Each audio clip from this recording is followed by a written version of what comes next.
Sirene, Chapter 2, Game Over.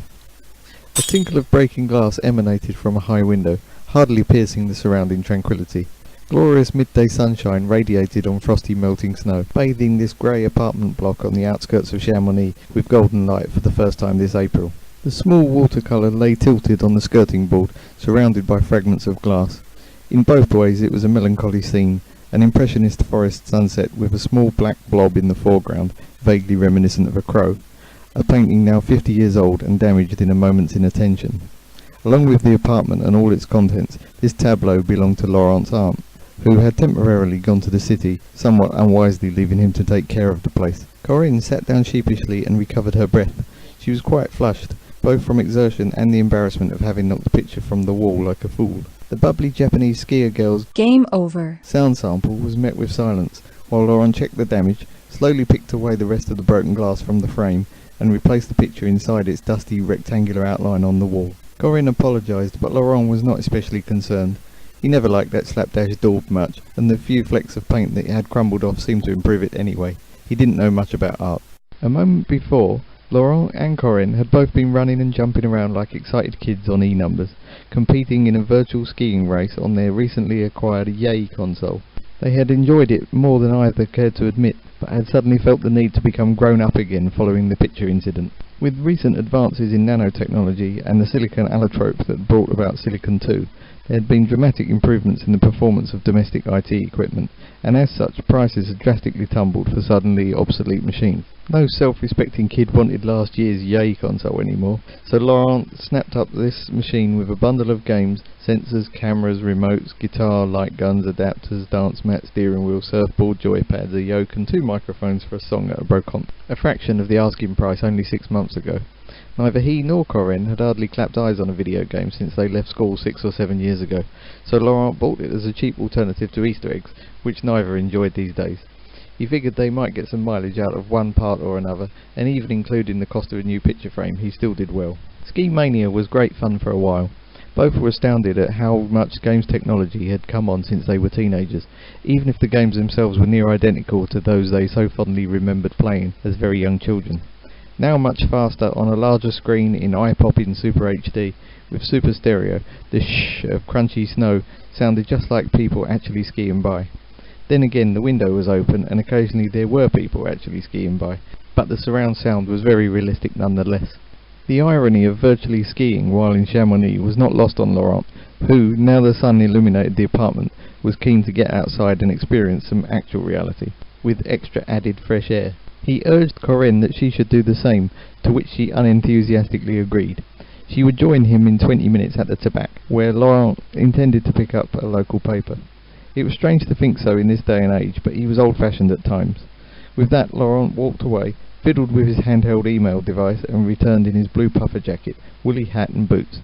He said something about picking up some things for a forthcoming trip which passed Corinne by, before he kissed her briefly on the forehead and trudged out. Corinne remained in the armchair, examining the Yay remote which still dangled from her wrist. Clouting it against the wall earlier had scratched the ultraviolet LED on the end. She hadn't felt so stupid since that time in her school 5th year, when she was set to play the clarinet in a Christmas assembly.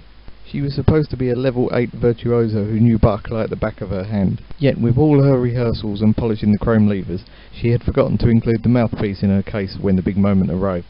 Her music teacher found a makeshift replacement which tasted strange and made her sound like a duck. The audience laughed. When she finally played the proposed piece, she felt very warm, her face surely glowing bright red, her fingers involuntarily making a few wobbles early on which snowballed into completely erroneous notes later. She was so glad to leave the stage that day. For a few weeks she was quite the figure of fun at school. Being half French didn't help much, even though from her point of view she felt English. She grew up in England. Her mother was from Richmond and had changed her name from Corinne to Karen so that she could blend in. Karen spoke perfectly correct, very proper accentless English, which was to some extent her biggest giveaway. Her father had been French, but she could hardly remember him as he was apparently killed on service somewhere in Hong Kong when she was about 6 years old. Even now her mother wouldn't go into details about it without an argument ensuing. That was over a decade ago, long before she met Laurent at university. Corinne wanted to study something pertaining to the history, arts and culture of Europe, but she wasn't really sure exactly what or where, so despite the wide choice offered by her quite exceptional grades, she eventually compromised her wanderlust by studying in Paris. Cafe society with its smoky philosophers appeared somehow adventurous and cerebral enough to fulfil her, while still remaining somewhat of a cosy second home, having spent many childhood Christmases there. The last few academic years hadn't really played out quite as academic as she planned. Whilst reluctantly goaded one day into a public clarinet recital, standing in for a very square member of a very square quartet from college, she happened upon Laurent soon after her arrival. He wasn't really into music either, a tall, deep, distant kind of fellow who somehow appealed to her amongst the stuffy throng of bourgeoisie. As they sipped shabbily whilst enthusiastically splitting airs over arpeggios and glissandos, Laurent made an early exit from the cool Gothic hall towards the sunshine outside. Corinne followed. She didn't really know why. She guessed she followed because it was quieter under the portico outside. Conversation flowed as casually as the pleasant classical music playing in the background. It was a particularly warm evening, which she remembered as being the first day that year that the Parisian fountains had been turned off due to water shortages. That was a kind of boring detail that Corinne remembered that no one else ever would. Even now, Corinne could easily get lost in a crowd. She was most unremarkable in appearance in almost every way. She was of average height, maybe slightly taller. She was of average build, maybe slightly slimmer. Her face was perfectly agreeable, if rather plain, surrounded by dark brown, uncontrollably frizzy hair. She usually wore nondescript black clothes and hid behind unflattering designer glasses, which she only really needed to read music but still wore almost all the time, their thick black sides thoroughly masking whatever minimal charm she might otherwise have exuded. She couldn't really be sure what Laurent saw in her. He didn't even like the clarinet, and she couldn't really put her finger on what she saw in him either. Yes, he was kind and polite, but so were plenty of guys. Yes, he was tall and moody, which wasn't especially rare either. They didn't even make each other laugh much. Somehow they just got along. Corinne called out to the Yay console to see if there was some kind of clarinet hero game in the menu at which she could thrash Laurent, but alas, none existed. Instead she called to the console to load Spaceville, which it grudgingly recognised after she persevered by repeating herself several times in different accents until it understood. As the usual string of irritating adverts flashed by, she checked the window to see if Laurent was at the tobacco yet. The snow glistened so much she could hardly see, so she removed her glasses. He wasn't there. Bleeps and rocket engine noises called her back to the armchair to check on how her spaceport was doing, how much cargo was arriving, to upgrade the space wagons and the 1,000,001 other tiny details that Spaceville needed attending on an almost hourly basis. She hadn't checked for 8 hours, so her little space spies had run in too. Laurent suddenly returned for his eyeglasses and laughed to see Corinne playing, and apparently already addicted to such a time-wasting game. She smiled too, knowing what he meant, and after he tapped his watch, with an accompanying flick of the head which signified on y va, she decided to let the little space guys get on with their own business and followed him out.